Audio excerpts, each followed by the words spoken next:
আগামী 17 নভেম্বর শেখ হাসিনার মামলায়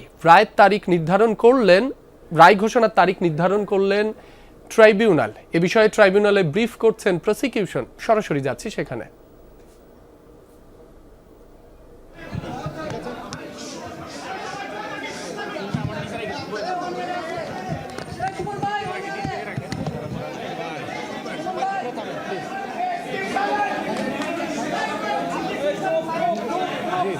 প্রিয় সাংবাদিক বন্ধুগণ, আপনারা দীর্ঘ সময় ধরে এখানে অপেক্ষা করেছেন। যে মামলার ব্যাপারে আপনারা তথ্য জানার জন্য এসেছেন সে বিষয়ে প্রসিকিউশনের পক্ষ থেকে আপনাদেরকে আমরা কিছু প্রয়োজনীয় তথ্য জানাতে চাই। তা আপনারা অনুগ্রহ করে একটু শব্দ বন্ধ করেন। প্রিয় সাংবাদিক বন্ধুগণ, আপনারা জানেন যে আজকে আইসিটিভিজি কেস নাম্বার 2/2025 সেই মামলাটির আজকে একটা নির্ধারিত তারিখ ছিল।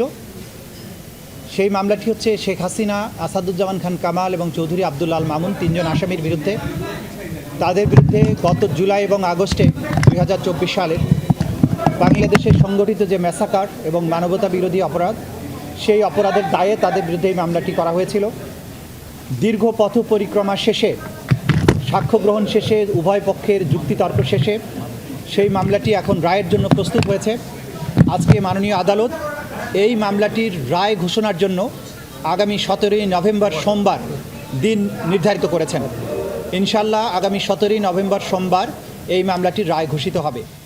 এই মামলাটি চূড়ান্ত পর্বে আসার পেছনে আমাদের প্রসিকিউশনের যে সমস্ত সদস্যবৃন্দ অক্লান্ত পরিশ্রম করেছেন, তাদের প্রতি আমাদের তদন্ত সংস্থার যে সমস্ত তদন্তকারী কর্মকর্তাবৃন্দ তারা অক্লান্ত পরিশ্রম করেছেন এটাকে একটা যথাযথ প্রক্রিয়ার মধ্যে নিয়ে আসার জন্য, তাদের প্রতি ভিকটিম পরিবার, সাক্ষী যারা দিয়েছেন, যারা নেপথ্যে কাজ করেছেন, সর্বোপরি বাংলাদেশের সাধারণ মানুষ যারা এই বিচার প্রক্রিয়ায় আমাদেরকে পেছনে থেকে সমর্থন করেছেন, সাহস জুগিয়েছেন, তথ্য দিয়েছেন এবং ধৈর্য ধরে আজকে এই মামলাটিকে রায়ের পর্যায় পর্যন্ত নিয়ে আসার ব্যাপারে ভূমিকা পালন করছেন, সেই গোটা জাতির প্রতি প্রসিকিউশনের পক্ষ থেকে আমাদের গভীর কৃতজ্ঞতা, শ্রদ্ধা এবং ভালোবাসা জানাচ্ছি।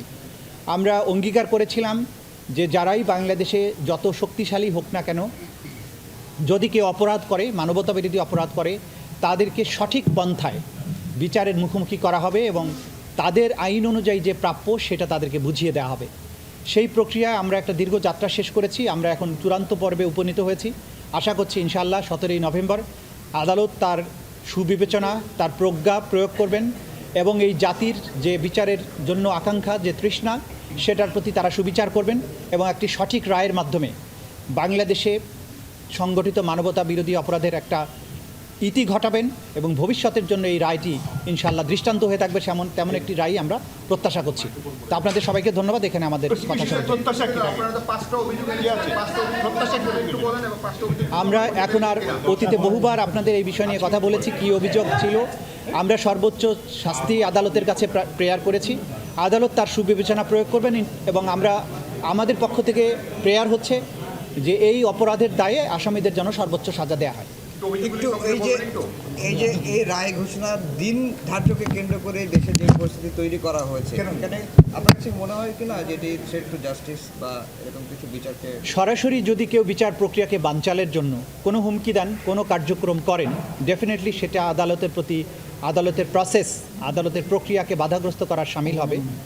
তো বাইরে তারপরেও সব কিছুর ব্যাপারে আমরা আমাদের নাক গলাতে চাই না।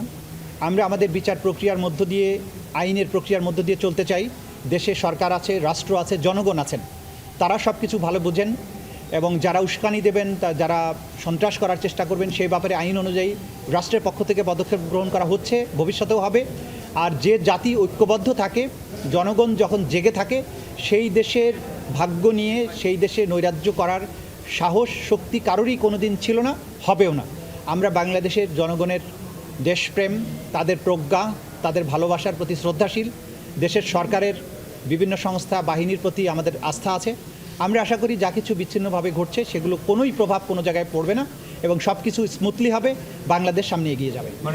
আমরা দেখছি ওনারা জাতিসংঘে অভিযোগ দিচ্ছেন এই মুহূর্তে, এই সময় এসে ওনারা বিচারটাকে প্রশ্নবিদ্ধ করার চেষ্টা করছেন। নানাভাবে যারা যা খুশি প্রশ্নবিদ্ধ করার চেষ্টা করতে পারেন, এই বিচার আমরা যে প্রক্রিয়ার মধ্য দিয়ে এসেছি সেটা ট্রান্সপারেন্ট ছিল, আপনারা সবাই তার প্রত্যক্ষ সাক্ষী।